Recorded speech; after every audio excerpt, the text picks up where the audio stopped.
It's turn 13 already in this playthrough of Auburn Crown 0.4, and I'm being flogged in the north against the Dreadworm and in the south as the Ancient. So let's see how the replay went.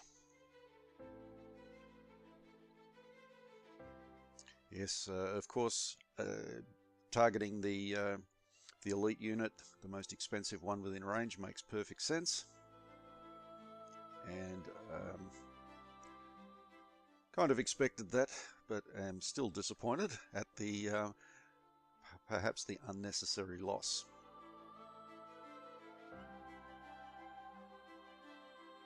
It's going to be difficult, and I'm definitely going to need Angford to help in this endeavour. Down here in the south. Yeah, still losing lots and lots of points here.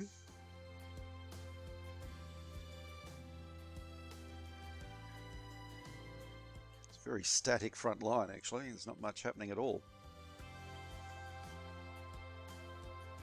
which I'm kind of happy about. At least he's not advancing too quickly.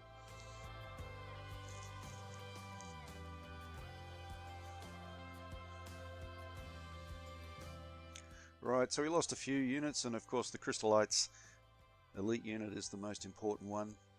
We have built a veteran unit for Malkan. That's good. Give them a little bit more strength in the north.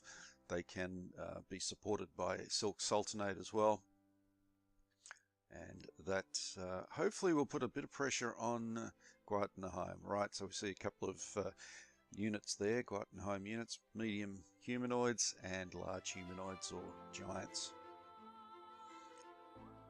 which can pack a pretty nasty punch. So those guys in the north. Oh, and it's raining. So I can still get to that elite unit with the giants. I'll try and soften him up a little bit before I do so. And send in the giants. And once again, he escapes on 1 point. So you can see that the Dreadworm actually puts up quite a decent fight. The real trick with him is that you don't know where he is. I know where he is right now because he's attacked from Morbright, but in other turns I wasn't sure, and so it was affecting how I was moving my units, where I was placing them, trying to hide them, all that sort of thing. So I've got 296 gold pieces, so Guildford will get an elite replacement or reformation of that elite formation, actually, the Crystallites. So that's 60%, of course. That's the best value for money, so to speak. It's going to upgrade the Angford units in the north there. Hopefully that will allow them to cut through the Draki units a bit easier when it comes to that. We're in the 11th month, so approaching winter. The attacks in winter, of course, are affected by the weather quite a bit, so I might not get a great season of attacking in campaign season. Okay, upgrading all of the units of Moradon and Tazar as much as I can. Diplomacy, got one shit there, and if we put that into the Sea Princes, we need a stronger force out on the Navy, so out on the sea, so hopefully they'll join us. All right, 367 gold pieces. Well, that means I can actually afford to buy a unit, and perhaps to reinforce the ones that I've already got. Let's have a look what I can buy. All right, veterans are at a discount because they're being reformed, and I think at that price I can reform 2 of those veteran units. Very good. Of course, they take a little while to get back onto the scene, back to the front, but that's okay.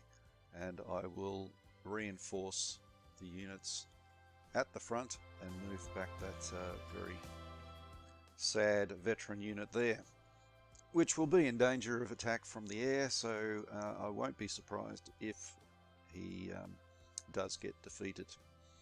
Bring those fanatics up, because the next time the the Keshig arrive from the Golden Carnate, the fanatics might be quite useful. If I can lower them a little bit, the fanatics are likely to finish them off.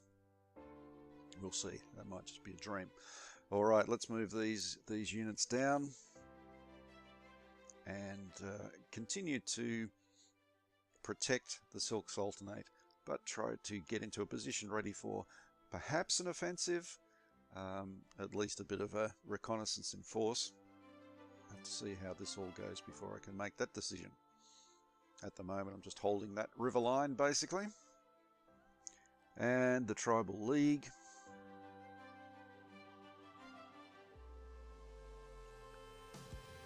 And their units, their navy is continuing to try to blockade that trade route, along with the Ancients fleet. So Tribal League will go further north to the Andanian merchant fleet trade route, because that is not being affected at this stage. Looking at the map, it looks like most of those things have been covered off, and we can finish off the turn at this point. Dwarf Kingdom 11%, good. Thrangaran 14%. Even better. Chinua 15%, that's good. So those three countries moving towards us is going to be helpful in the long term, but it's going to still take a little while to get them on side. Leadership for the Ancients, magic development's gone up a bit for the Tribal League, and the balance sheet is here. So Ang Nord's is quite down now, and Angford's is quite up. All right, and that's where we'll leave it. Thank you again for watching, and I'll see you next turn.